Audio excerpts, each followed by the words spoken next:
Et bonjour tout le monde et bienvenue pour ce nouvel épisode de Backstage avec Sabrina. Salut Sabrina. Salut. Et aujourd'hui, on reçoit un nouvel invité, Laurent Michaud. Bonjour Laurent. Bonjour. Alors on va voir un petit peu qui tu es, pourquoi, quand et où.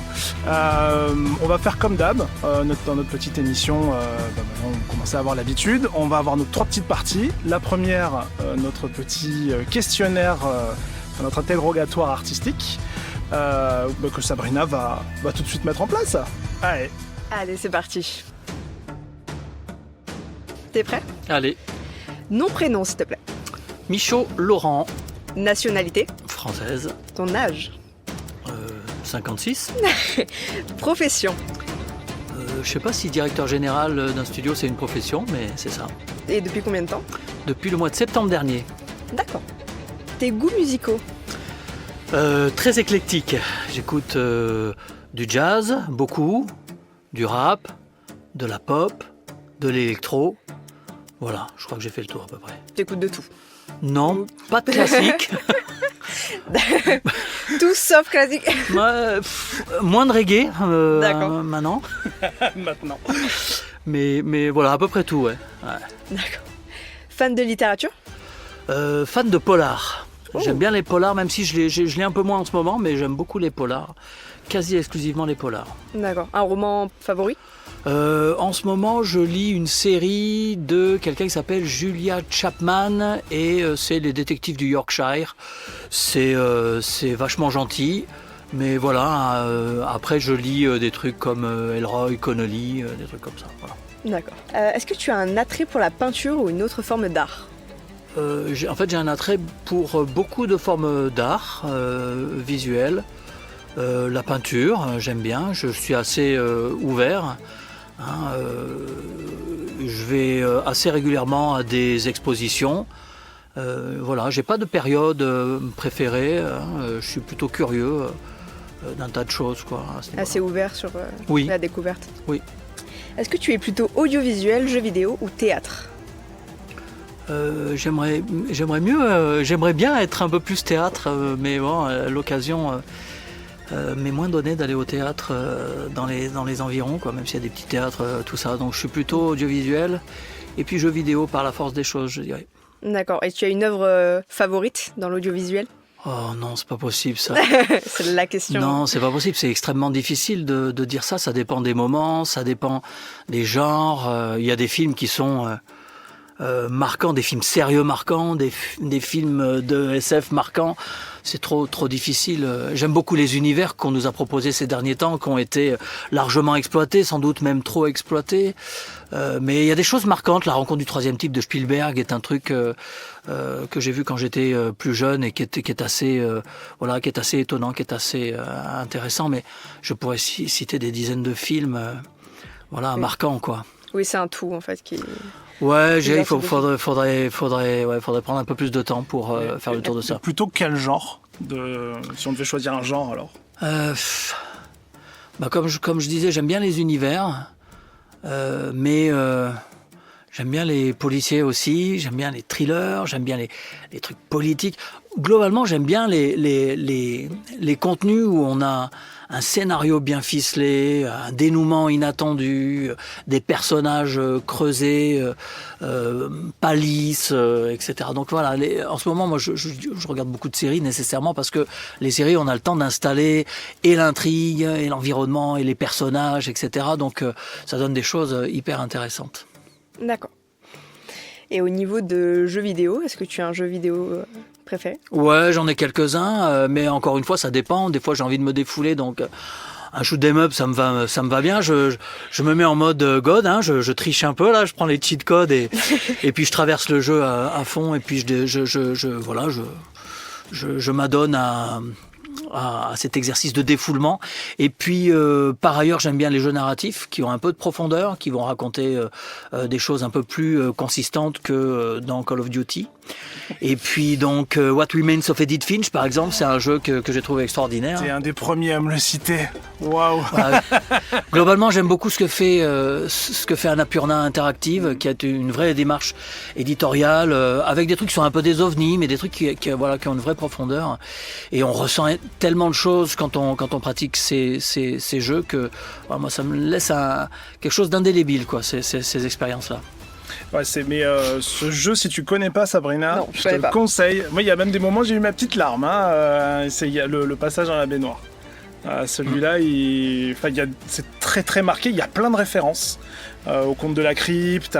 Il y a plein de trucs dans le jeu. Et au niveau de l'histoire, c'est assez dingue. Enfin, on est vite emporté, quoi. Et ils ont fait d'autres jeux derrière. Un apparemment qui se passe dans le désert, mais je me souviens plus du nom. Et apparemment, c'est vachement bien aussi. D'accord, faudra que je regarde. J'ai beaucoup aimé Firewatch également, qui était pour moi une forme de chef-d'œuvre vidéoludique aujourd'hui. Voilà. Et c'est cette veine-là, un peu, alors qui est un peu indépendante, qui correspond à une prise de risque, parce que ce sont des jeux de niche. Économiquement, c'est pas facile de soutenir des jeux comme ça, mais j'ai la conviction que le futur du jeu vidéo sera également ça, en fait, et à une dimension bien plus importante que ça ne l'est aujourd'hui. Ouais, ça fait une transition parfaite pour la deuxième partie, puisqu'on va parler de ce que tu fais actuellement. Oui.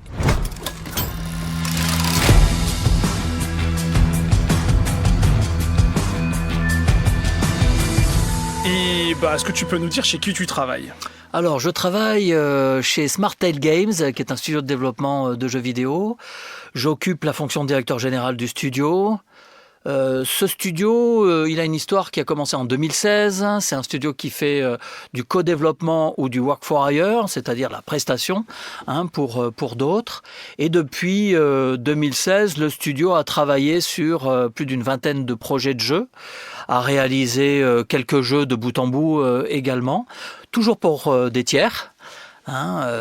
Donc le studio a travaillé sur toutes les plateformes, mobiles, fixes, consoles, PC, avec tous les moteurs de jeu. Donc il est plutôt agnostique de la techno, ouvert sur pas mal de genres, de la simulation, du racing, des choses comme ça. Et puis les deux fondateurs, Charles et Jonathan, avaient sans doute depuis assez longtemps l'envie de développer leur propre jeu. Donc depuis quelques mois, on travaille sur notre première IP, notre première propriété intellectuelle, qui sera notre premier jeu. Donc on est en train on finit le proto, on est en train de travailler sur ce qu'on appelle une vertical slice. Et l'objectif, c'est fin de prod ou commercialisation mi-2025. Donc voilà, donc c'est un projet d'entreprise qui est assez intéressant parce qu'on maintient la prestation qui est nourricière et qui est indispensable pour faire vivre la structure, payer les salaires, le loyer, etc. Et puis on part sur un projet complètement nouveau avec une équipe plus expérimentée que celle qu'on avait jusqu'à présent. Voilà, donc c'est un challenge assez intéressant parce qu'il faut faire pivoter l'entreprise tout en maintenant et en améliorant le niveau de prestation. On fait pivoter l'entreprise sur du développement de jeux in-house et pour nous, donc c'est assez exaltant. Alors du coup, vu tes attraits pour le monde du jeu narratif et le nom de la société, est-ce qu'on s'oriente vers des jeux narratifs ? Alors oui, alors de toute façon oui, il y aura de la narration dans ce jeu. Mais pas que la narration, donc voilà, on en saura plus. On en saura plus dans quelques semaines. On va commencer à communiquer sur la stratégie globale qui sera mise en place autour de ce jeu. Donc pour l'instant, un projet. Une seule IP, pas d'autres projets dans les cartons. On est sur celui-là. Dans les cartons, il y a plein de projets, Morgane, parce que l'un des fondateurs, Charles Martini, est assez prolixe en la matière. Il a des idées innombrables sur ce qu'il convient de faire, etc. Donc, c'est pas les projets qui manquent, mais disons chaque chose en son temps. Allons au bout de ce projet-là. On commencera sans doute à travailler sur une prochaine IP avant la fin de la prod. Mais voilà, disons que le challenge immédiat, c'est de partir en prod sur ce projet passionnant. Ouais, parce que si je posais la question, c'est que justement, les gens le savent peut-être pas, mais quand un studio prépare un jeu, il y a souvent la suite qui est déjà au moins en réflexion. C'est parfois possible qu'on soit amené à être sur deux projets en parallèle avec des sorties décalées, bien évidemment. Mais... Alors nous, c'est un peu particulier, c'est qu'on travaille pour des clients et on travaille pour nous. Donc on a plusieurs équipes On est une trentaine aujourd'hui, on a plusieurs équipes et les équipes se côtoient, mais chacun sur son projet. Et on a toujours dans la partie Presta, on veut toujours avoir un œil sur le coup d'après, comment on va enchaîner avec de nouveaux clients. Et quand on fait notre propre jeu vidéo, on réfléchit évidemment à différents scénarios. Et si le jeu marchait, ce qu'on souhaite, qu'est-ce qu'on ferait? Est-ce qu'il ne faudrait pas faire un DLC, c'est-à-dire des éléments complémentaires en téléchargement, est-ce qu'on pourra faire une suite éventuellement du jeu, etc., etc. Donc on pense, de toute façon, on doit penser au coup d'après, quel que soit le projet. On se projette tout le temps. Alors, on a discuté avec d'autres chefs de studio, chefs d'entreprise dans le monde du jeu vidéo. Globalement, ce qu'il en ressort, c'est que chaque studio a sa stratégie en termes de jeu. Il y a des studios qui sont très portés JRPG, des studios qui sont portés sur le sport. De ce que j'entends, c'est assez éclectique. Alors, parce qu'il y a aussi du travail pour des tiers, évidemment. Vous avez quand même une identité que vous voulez dégager de vos projets? On en aura sans doute une, mais c'est trop tôt pour se prononcer. Vous avez aussi des studios qui ont justement pas fait le choix de la spécialité. Je pense à The Game Bakers. Ils sont assez ouverts à des genres et des gameplays très différents. Je pense pas qu'il faille s'enfermer dans un style particulier. Bien sûr que quand on fait des jeux de course, comme c'est notre cas pour des tiers, on acquiert des compétences, voire même de l'expertise pour des jeux de course. Ouais. Donc on peut avoir envie de les mettre en application dans le cadre de jeux du studio ou pas, mais voilà, moi je pense que c'est assez intéressant de rester ouvert à des genres très différents, pourvu qu'on y mette le sérieux et le professionnalisme nécessaire pour faire les choses correctement et être satisfait, être rigoureux, exigeant par rapport au projet qui est en cours, quoi. Ok. Alors, on va le découvrir par la suite. Tu as une grande expérience dans le milieu du jeu vidéo, globalement, mais aussi des médias. Actuellement, est-ce que tu as d'autres activités en dehors de Smarttail ? Non, c'est difficile d'avoir le temps de tout faire. Donc non, c'est pas l'envie qui m'en manque, parce que j'ai toujours besoin d'aller me nourrir un peu. J'ai fait pas mal d'événementiels, donc l'événementiel, je trouve que ça reste indépendant, ça reste hyper intéressant. J'ai organisé pendant quelques temps avec des amis canadiens le Ubisoft Game Challenge avec Ubisoft Montpellier. On a bien envie de reconduire cet événement, dont ce serait peut-être la 8e édition, mais le 10e anniversaire, quelque chose comme ça, parce qu'il y a eu le Covid, tout ça. Ouais. Et voilà, on a envie de faire des choses comme ça. Alors ça demande un peu de temps de préparation. Donc il va falloir que je trouve des heures en plus. Mais voilà. Pour le moment, ouais, je suis quand même assez occupé dans cette première phase, cette première année à Smarttail. Ok. Je ne sais pas si tu peux en parler, mais est-ce que tu as des objectifs que tu te fixes personnellement chez Smarttail ou même en dehors ? J'ai pas d'objectif particulier, mais comme je suis assez curieux et intéressé de tout, ce qui m'intéresse aujourd'hui, c'est d'apprendre à gérer un studio de développement. Ça m'intéresse, dans tous ces aspects qui sont pas toujours très drôles.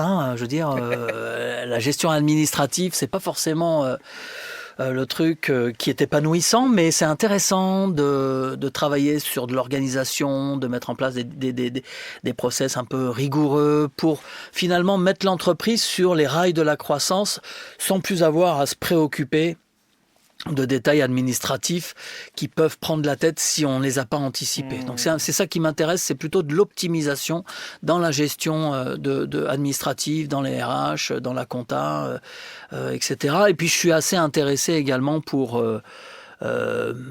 mettre le nez dans la prod, toujours pour des raisons d'optimisation, de gestion de la prod, c'est des choses qui m'intéressent.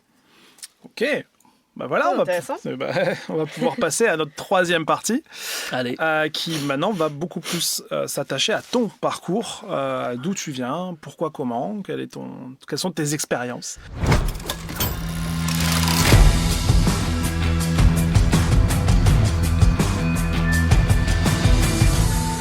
te laisse commencer. C'est parti. Tu peux nous dire d'où est-ce que tu viens? Je viens de Grenoble. Je suis né à Grenoble. T'es né à Grenoble. Et du coup, t'as déménagé dans le sud plus tard? Ouais, en fait, j'avais une maman qui était agent de voyage. Donc, au gré de ses emplois, on a pas mal navigué. Je suis passé par Marseille, je suis passé par Avignon. Quand j'étais gamin, j'habitais à la Grande Motte. Et puis, on a quitté la Grande Motte. Et je suis revenu pour faire mes études supérieures à la fac de sciences éco de Montpellier. D'accord. Ah oui, t'as beaucoup bougé. Oui, même pour mes études, j'ai essayé de faire des études à Aix-en-Provence, mais je ne suis pas arrivé. D'accord. C'est ma première année là-bas, je crois que je ne suis pas allé beaucoup en cours. Justement, pendant tes études, tu t'orientais vers quoi comme carrière? En fait, je n'avais absolument aucune idée de ce vers quoi mes études allaient me mener. Donc, j'ai fait de l'ingénierie économique et financière. Donc, ça veut dire qu'il y avait de la compta, gestion de projet, il y avait un peu de finance, il y avait un peu de tout. Donc, en sortant, ça aurait pu être du contrôle de gestion, des trucs super fous, quoi. Ça fait envie, hein. Et puis, à la fin de mes études, j'ai proposé... En fait, oui, mon fils allait naître, donc il fallait que je ramène un peu d'argent à la maison. Donc, j'ai intégré un laboratoire informatique à la fac de sciences éco. Je m'entendais bien avec le prof qui était le directeur du labo. Et je lui ai dit, écoute, embauche-moi. Il y avait des contrats aidés à cette époque-là. Il m'a embauché en contrat aidé. Donc, j'ai désossé les ordinateurs. Voilà, ce qui a largement alimenté mon goût pour la techno. J'ai fait ça, je sais pas, peut-être 1 an, quelque chose comme ça. Et puis, j'ai proposé à un pote de me rejoindre et d'être toujours dans le cadre de ce laboratoire informatique, de développer des prestations de services pour les collectivités pour faire des études de marché, des études un peu économiques et financières. Et puis mon pote est venu, on a fait un démarchage par courrier auprès des collectivités territoriales, et puis on a répondu à un appel d'offres, et puis on a été retenu. On a fait notre première étude comme ça dans ce laboratoire informatique, à la suite de quoi on a fait ça pendant peut-être 2 ans, et on a été repéré par un autre laboratoire qui n'était pas pour le coup un laboratoire informatique, qui était un vrai laboratoire d'études, qui nous a dit rejoignez-nous. Nous, on fait des études, c'était toujours à l'université, puis on a rejoint ce laboratoire. Au final, je serais resté 4 ans dans ce laboratoire, et j'ai fait une candidature spontanée dans une boîte qui s'appelle l'IDAT, Institut de l'audiovisuel et des télécommunications en Europe.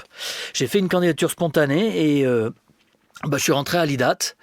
Et puis, à l'IDAT, c'est des études un peu technico-économiques sur les télécoms, le câble... et puis l'entertainment, et puis moi j'étais à cheval sur 2 départements, un département analyse industrielle, et là on m'avait demandé de faire une étude sur le câble en Europe, donc je ne savais absolument pas ce que c'était le câble, bref, ça a été un peu galère pendant les 3 premières semaines où j'étais là-bas, et puis voilà, progressivement on prend l'habitude, et puis un jour on programme une étude sur le jeu vidéo, et on pose la question, on dit est-ce qu'il y a un candidat pour être responsable de cette étude sur le jeu vidéo. Moi, j'étais gamer à l'époque, où je commençais à cesser de l'être avec les enfants. Et j'ai dit, OK, moi, je porte candidat. Et j'ai pris en charge, en fait, toutes les études sur le jeu vidéo. Et j'ai développé l'activité jeu vidéo à l'IDAT. Donc, rétrospectivement, j'ai accompagné une 50aine de studios de développement de jeux vidéo à mettre leurs produits sur le marché. Donc, études de marché, études de positionnement stratégique, études sur les prix, sur la concurrence, etc. Et puis, j'ai accompagné d'autres acteurs dans le domaine des industries créatives. J'ai travaillé pour des boîtes audiovisuelles, j'ai travaillé pour des collectivités territoriales, j'ai travaillé pour les services de l'État, notamment le ministère de l'économie ou le ministère de la culture, sur le jeu vidéo également. Et puis à l'IDAT, on avait un modèle particulier, c'est qu'on choisissait un thème, on rédigeait une étude et on vendait l'étude sur étagère à qui voulait l'acheter. On appelle ça des études multiclients et... j'ai rédigé une centaine d'études multiclients en 20 ans là-bas, 20 ans. Voilà, dont à peu près, je dirais, la moitié sur le jeu vidéo. Donc, j'ai suivi du début des années 2000 jusqu'à 2019 tout ce qui se fait en innovation économique, les nouveaux modèles économiques, les nouvelles catégories de jeux, leur impact, leur progression, etc. Jusqu'à des événements comme la VR, l'e-sport, etc. Voilà. Donc des choses très variées qui m'ont donné un bagage d'analyse industrielle sur ce secteur-là, quoi. Et ce qui te donne du coup aujourd'hui une expertise incroyable pour les studios qui te recrutent, quoi. J'espère. Quand même, ouais. J'espère. Et et voilà, je pense que c'est important hein, quand on fait un jeu vidéo de donner une dimension suffisante à l'analyse, aux analyses un peu à la recherche en amont de la cible, recherche des tendances culturelles, etc. Enfin, moi, je recherche aussi sur les usages, sur les technos, sur des trucs comme ça. Je pense que c'est important parce que dans le jeu vidéo, il y a toujours une prime à celui qui arrive le premier sur un sillon qui n'a pas été creusé jusque-là. Genre, les premiers jeux VR marquants, ont marqué les esprits, les boîtes se sont développées depuis, mais voilà. Donc aller repérer ce qui est innovant en contenu, en service ou en techno, à mon avis c'est important pour arriver sur un marché et essayer de se développer vite sur ce marché. Alors au final, quand on parle de l'IDAT, on parle de quelque chose qui est très technique, qui n'est pas forcément créatif ou artistique. Et pourtant, ça t'amène à te rapprocher de plus en plus là du terrain, en fait, de la création, même si c'est pas encore un poste artistique. Tu es de plus en plus proche des équipes maintenant. C'est une volonté, je pense que c'est mon tempérament d'être intéressé par tout ce qui touche à l'art, quelle que soit sa forme. Voilà. J'ai une famille où on a toujours accordé de l'importance à l'art. Donc voilà, ma mère à la retraite aujourd'hui fait de la figuration dans des films ou des séries. Elle passe son temps à faire des auditions. Voilà, j'ai un grand-père qui était féru de lecture. J'ai un autre grand-père qui a traduit des ouvrages. Il était allemand, il a traduit des ouvrages. Enfin, moi, j'ai toujours été assez proche, en fait, voilà. Que ce soit dans le domaine de la musique. Et j'ai toujours été intéressé par l'origine des choses. Voilà. J'aime beaucoup le jazz. Et ce qui m'intéresse dans le jazz, c'est là où le jazz a explosé, donc fin des années 40, c'est les années 50, avec un jazz un peu conventionnel, assez intéressant, puisqu'il s'est passé ensuite avec le bebop, le trip-hop et tout ça. C'est comment les phénomènes se sont mus comme ça au cours de l'histoire. Ça m'intéresse de connaître, voilà, d'avoir l'histoire, le fond des choses, quoi. C'est marrant parce que c'est un mécanisme qu'on retrouve beaucoup dans les gens qu'on a reçus dans l'émission depuis le début. Une façon de fonctionner par rapport à l'art qui se retrouve dans leur parcours professionnel, même si c'est pas forcément artistique. Je me souviens qu'il y avait une invitée qui avait tendance à vouloir, alors qu'elle était comédienne, à vouloir aider la prod et l'organisation des choses parce qu'elle aimait bien avoir un peu le contrôle, et au final elle finit aujourd'hui à être productrice et à prendre la main sur le... Peut-être que c'est comme ça que ça va se terminer pour moi, mais je veux pas prendre la place des gens qui sont de vrais experts dans ce domaine-là. Mais voilà, il y a des choses qui me semblent intéressantes et importantes. C'est par exemple dans le jazz, il y a Miles Davis, il a passé tous les courants musicaux. En fait, il a fait du bebop, du cool, et puis il a fait après un album qui était très proche du rap avec des rappeurs, etc. Il a traversé les époques. Ça, c'est quelque chose qui m'interroge. Je me dis comment ces gens-là, Madonna a fait ça, Bowie a fait ça. Il y a plein d'artistes comme ça qui ont su s'inscrire continuellement dans leur carrière, dans les tendances, quoi. Ils ont senti l'air du temps et volontairement ou pas, ils ont réussi en fait à rester je dirais pas dans la mode parce que ça dépasse le phénomène de la mode. Ça, c'est parfois même ils ont su créer eux une tendance à eux seuls. Je trouve que c'est intéressant ça, et on retrouve ça dans la musique, on retrouve ça dans le cinéma, on peut retrouver ça dans le jeu vidéo aussi. Il y a des œuvres ou des artistes dans le jeu vidéo qui se sont inscrits comme ça dans une lignée ou dans un courant ou même dans leur propre courant. Donc je trouve ça intéressant. Et ce qui est intéressant aujourd'hui, et je l'ai signalé tout à l'heure, moi je suis très attiré par les univers. Et on retrouve des univers dans le jazz, on retrouve des univers qui sont représentés par des genres de jazz, on retrouve des univers dans le cinéma, également dans la BD. Je suis un fan de BD aussi.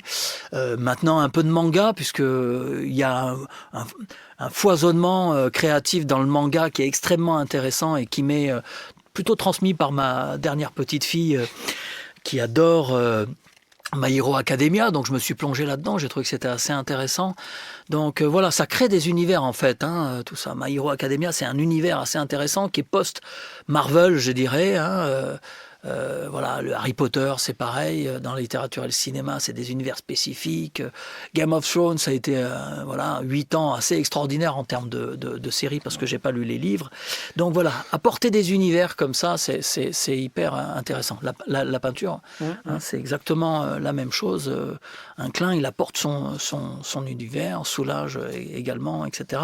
Et c'est intéressant de voir le monde tel que ces gens peuvent se le représenter au travers de leur art, quoi. J'ai pas du tout de questions, mais c'est vrai que je le ressens beaucoup aussi personnellement. Genre, je peux pas m'empêcher en fait de voir une œuvre et de le rattacher à un univers. Et en fait, ça me fait juste l'apprécier entre guillemets davantage, parce que j'ai l'impression de comprendre un peu plus d'une certaine manière l'œuvre que je vais regarder, me dire ça va soit me faire penser à une autre œuvre que j'ai vue parce que c'est à peu près dans le même genre, dans le même univers, mais je pense que chaque personne fonctionne différemment, mais c'est aussi ma manière de voir l'art et de voir les œuvres différemment. Tu parlais tout à l'heure, on parlait en off et tu m'expliquais que tu aimais beaucoup le rap, que tu avais navigué un peu là-dedans pendant une dizaine d'années.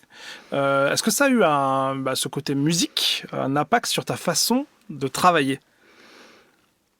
Dans ta vision des choses par rapport peut-être aux jeux vidéo, à l'IDAT ou même aujourd'hui ? Non, je dirais pas que c'est pas dans ce sens-là. Ah. En fait, je te disais, j'ai fait du hip-hop pendant une dizaine d'années, donc je dansais. Et mes enfants, j'ai trimballé mes enfants au Battle of the Year. Le premier Battle of the Year, il était sur le parking du Zénith. On voyait rien, je me souviens. Et je crois que j'avais que mon fils à cette époque-là. On a fait ensuite les Battle of the Year à Coubertin, puis au Zénith, etc. Et puis bon, cette licence, elle a un petit peu, c'est dommage, elle a un peu périclité. Elle est partie en Allemagne, elle est revenue moribonde parce que les Allemands n'ont pas fait grand-chose. Et puis le hip-hop, les centres d'influence du hip-hop se sont déplacés. La France toujours été bien placée à ce niveau-là. Et puis maintenant, c'est davantage l'Asie, les Chinois, les Coréens. Les États-Unis sont restés quand même des performeurs assez exceptionnels dans le domaine. Mais voilà. Et en fait, c'est juste... c'est pas dans ce sens-là, j'en doute. Ce que j'aimais bien dans le rap, c'était dans le hip-hop, et ce que j'aime aussi, sous une autre forme dans le rap, c'est me confronter à ça, me confronter comment je vais, m'organiser, comment je vais travailler ce truc-là, comment je vais appréhender ce truc. Que j'ai côtoyé pendant une dizaine d'années. Voilà, donc c'est parce que je suis curieux de ces cultures que je suis allé picorer comme ça, par-ci, par-là, et parce que je crois profondément que on a besoin de nourriture, notre esprit a besoin de nourriture. On peut trouver de la nourriture spirituelle, intellectuelle dans l'art. Et je pense que l'art peut aider à sauver le monde, en fait. C'est pas de moi, il y a un mec qui a dit ça. On est dans une phase en ce moment un petit peu compliquée dans le monde du jeu vidéo. On a au dernier chiffre, alors peut-être que je suis même en dessous de la réalité, mais à 17 000 licenciements en un peu plus d'un an dans le monde entier. Il y a encore des mauvaises nouvelles qui tombent au fur et à mesure qu'on avance dans les semaines. C'est quoi ton regard là-dessus ? Je pense que c'est une crise conjoncturelle, c'est-à-dire qu'on n'a jamais autant consommé de jeux vidéo. Le chiffre d'affaires de l'année 2023 sera un très bon chiffre d'affaires. C'est ce qu'on peut appeler une crise conjoncturelle de l'offre, c'est qu'il y a un ajustement qui est en train de se produire suite au Covid. Le Covid a fait émerger une forte consommation et une surconsommation de jeux vidéo. Et donc il y a eu pas mal d'investisseurs qui se sont intéressés à cette industrie, y compris des banquiers qui jusque-là étaient assez timides à l'égard du jeu vidéo, ne comprenant pas comment on vend un jeu, est-ce qu'on peut avoir des garanties de succès, des choses comme ça. Voilà, donc beaucoup d'investisseurs se sont manifestés pour injecter des fonds dans les studios de développement de jeux vidéo. Les jeux se sont très bien vendus, donc il y a eu un afflux comme ça de richesses dans cette industrie. Et puis cette surconsommation a fini par se tasser, elle est revenue à la normale, même si elle continue de croître, elle est revenue à la normale. Et donc ce retour là de bâton, c'est ce qu'on est en train de vivre aujourd'hui avec de nombreux licenciements. Il devrait se poursuivre et avec des entreprises qui ont sans doute je dirais, surinvestie, mais malheureusement pour elle, elle ne pouvait pas le savoir. Hein, et tout ça, il y a eu quand même un phénomène qui a été à l'origine de cette, je dirais, de cet embrasement un petit peu de licenciement. C'est qu'Embracer, qui est un des plus gros groupes mondiaux de jeux vidéo, a raté un deal majeur de plus de 2 milliards de dollars. Et face à cet échec-là, il fallait entreprendre de liquider un certain nombre d'actifs. Et c'est lui qui a initié un petit peu à grande échelle, je dirais, la vague de licenciements qu'on connaît aujourd'hui. Là-dessus, d'autres entreprises se sont engagées là-dessus avec, je dirais, des bonnes raisons et puis peut-être des raisons ou une volonté d'ajuster un petit peu la masse salariale de leur entreprise. Donc voilà, ce réajustement-là est en train de s'opérer. Étant optimiste, je dirais que tout va revenir à la normale à l'issue du premier semestre 2024. En tout cas, c'est ce que j'espère, quoi. C'est ce que j'entends beaucoup, en tout cas, de la part de pas mal de gens dans ce milieu-là. Je pense que de toute façon, il y a un étalon qui va être assez parlant, ce sera la Gamescom en Allemagne. On verra un petit peu qui est là, qui sont les forces en présence et comment ça se passe au mois d'août pour les gens. Ouais. Ce sera la première marche pour voir un peu. Il y a déjà, t'as raison, il y a déjà la Game Developer Conference, où il y a des choses qui vont nous revenir. On va savoir quel était un petit peu l'état d'esprit des éditeurs, finalement des investisseurs, puisque ce sont les éditeurs qui injectent de l'argent dans les studios de développement pour des projets, donc ça donnera déjà une première idée. Et puis oui, la Gamescom, et puis comment la campagne de fin d'année va se préparer chez les gros éditeurs, ça va être un élément important. Voilà, donc il faut réussir à passer ce cap-là un peu difficile. C'est aussi difficile pour nous, même s'il existe toujours des éditeurs qui sous-traitent ou des studios de développement qui ont besoin de confier une partie du développement à des sociétés comme la nôtre.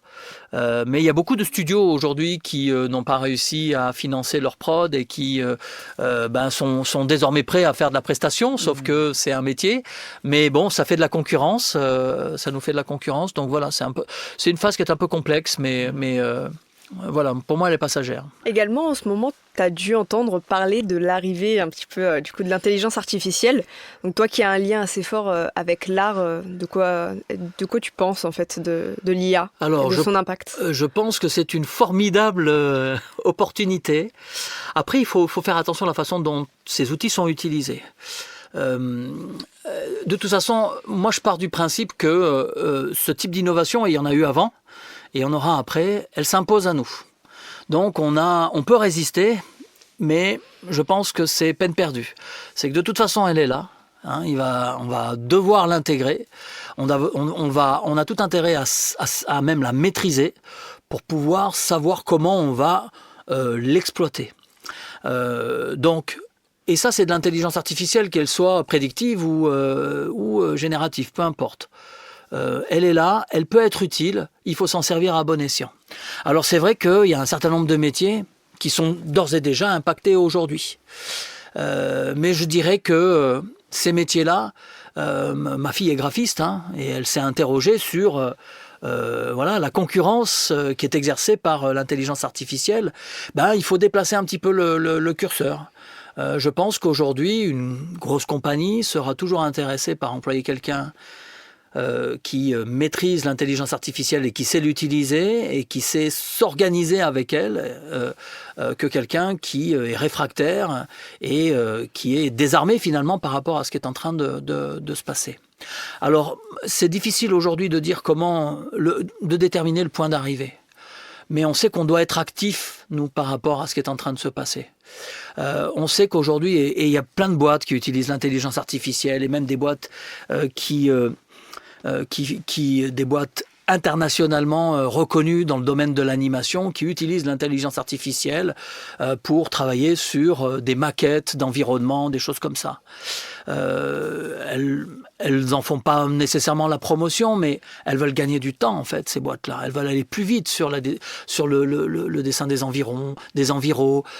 Si on maîtrise bien les prompts, on peut arriver à faire travailler l'intelligence artificielle sur des éléments de recherche qui ensuite vont donner lieu à un travail plus précis, plus approfondi encore. Donc, là, sur le génératif, l'intelligence artificielle, elle va permettre au studio d'aller plus vite. Après, libre au studio, soit de transformer ce temps gagné en marge, il en a le droit, soit d'affecter ce temps gagné à autre chose. Et aller peut-être plus loin dans l'animation, plus loin dans la narration, que sais-je. Mais voilà. Donc c'est pas du fatalisme, c'est ok, elle est là, ben on l'embrasse. On va essayer de comprendre ce qui est en train de se passer. On va essayer de savoir comment nous on peut l'intégrer. Est-ce que ça vaut la peine ? Est-ce que dans 20 ans, on aura un moteur de jeu où on va mettre le genre de jeu, où on va mettre en input un ouvrage et il va nous sortir un jeu en 3D, peut-être, mais j'aimerais bien qu'on soit la boîte qui met l'ouvrage dans le moteur. À faire un équilibre.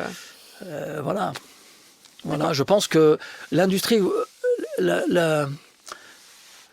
si on se souvient de ce qui s'est passé dans la musique avec le piratage, c'est pas le même niveau, hein, je veux pas faire de comparatif entre l'IA et le piratage, mais en tout cas, il y a eu un décalage entre l'offre légale, l'offre illégale, et puis la demande.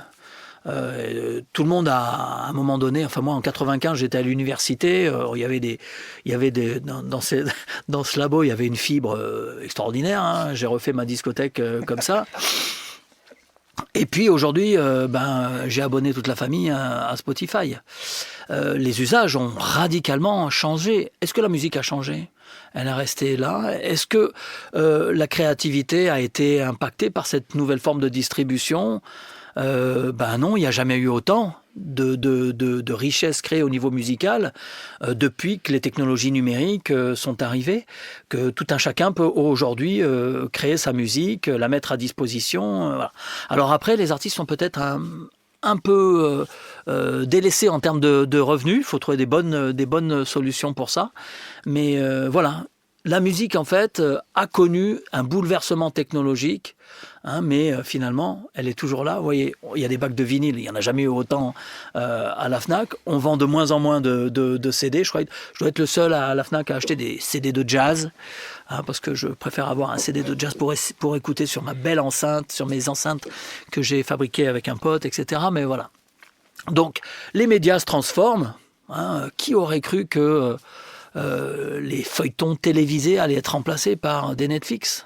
Je veux dire, qui a vu arriver Netflix, en fait, envoyer des DVD aux gens par la poste ? Qui aurait pu croire que aujourd'hui, l'économie des plateformes serait au niveau de 600 milliards de dollars de revenus annuels ? Ça s'est transformé, et pour autant, est-ce que les contenus qu'on nous propose sont des contenus plus pauvres ? Bon, il y a beaucoup plus de trucs moins intéressants maintenant, mais on a un foisonnement, extraordinaire sur les plateformes. Bon, il faudra être abonné à toutes les plateformes, c'est un peu compliqué. Oui. Mais quelle richesse créative on peut voir. Moi, je trouve que c'est extraordinaire. Ok. Oui. Bon, pour autant, il y a des risques. Je veux dire, on peut pas nier les risques. Mais ça veut dire. Moi, je suis assez d'accord sur le fait que c'est un outil qu'il faut qu'on arrive à maîtriser pour pouvoir être au-dessus de l'outil et pas le subir. Par contre, c'est sur la richesse en fait de ce qui est produit. Moi, je suis un peu plus négatif sur ça parce que même s'il y a énormément de contenu et ça ouvre la porte à énormément de gens qui n'avaient pas accès à des rôles dans des films ou à même faire la post-prod d'un film ou ce genre de truc, c'est pas toujours pour le meilleur, et c'est même souvent pour le pas terrible. Il y avait un économiste qui s'appelait Schumpeter qui parlait de destruction créative ou de création destructrice, l'une et l'autre. Il n'y a pas d'innovation sans destruction de valeur à un moment donné. Mais cette destruction de valeur, en fait, elle permet de progresser et de créer une autre valeur, une nouvelle valeur. Donc il faut en passer par des risques. Je veux dire, dans le domaine du son, vous êtes fortement impacté par ces problèmes-là. Ça veut dire qu'il y a une solution quelque part. Voilà. Je sais que dans le domaine de l'animation, il y a beaucoup de studios d'animation qui s'interrogent sur la capacité de l'intelligence artificielle à créer de l'animation sans effort. Alors aujourd'hui, c'est les prémices, c'est balbutiant, mais ça commence à devenir, je veux dire, pas inquiétant, mais ça pose question, quoi. Qu'est-ce qui va se passer, je veux dire, dans 10 ans, étant donné la vitesse qu'il peut y avoir. Donc, par ailleurs, on sait d'ores et déjà que avoir de l'intelligence artificielle dans le domaine de la santé, ça sauve des vies. Oui. Avoir de l'intelligence artificielle dans le domaine légal du droit, plutôt que d'avoir des stagiaires qui vont aller éplucher les codes, les informations nous sont remontées automatiquement par de l'intelligence artificielle qui sait exactement aller chercher, etc., etc. Donc, ce qui permet, encore une fois, de gagner du temps, mais d'affecter ce temps à autre chose. Voilà. Donc oui, il y a de la destruction de valeur. Pendant combien de temps elle va s'exercer, c'est difficile à dire. Mais oui, après ça, il y a de la création de valeur et la seule façon de toucher du doigt cette nouvelle création de valeur, c'est de commencer par devenir un expert de son premier ennemi, quoi, de cette intelligence qui détruit de la valeur. Oui, Voilà. c'est l'idée qu'on a, ouais. C'était chouette. Très intéressant. Merci beaucoup. On a appris plein de trucs. Merci beaucoup pour ton temps. On souhaite plein de bonnes choses à Smartail. Oui, c'est gentil. On y veille, on travaille bien. Il y a encore une bonne grosse année là de travail. Ouais, de prod. Ouais. Et puis on verra ce que ça donne. Ouais. Une annonce courant de l'année 2024.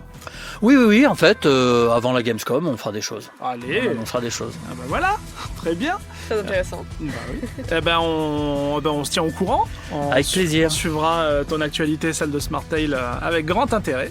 Merci bien. Merci d'être venu et on se retrouve à très bientôt. Merci. Au revoir. Au revoir.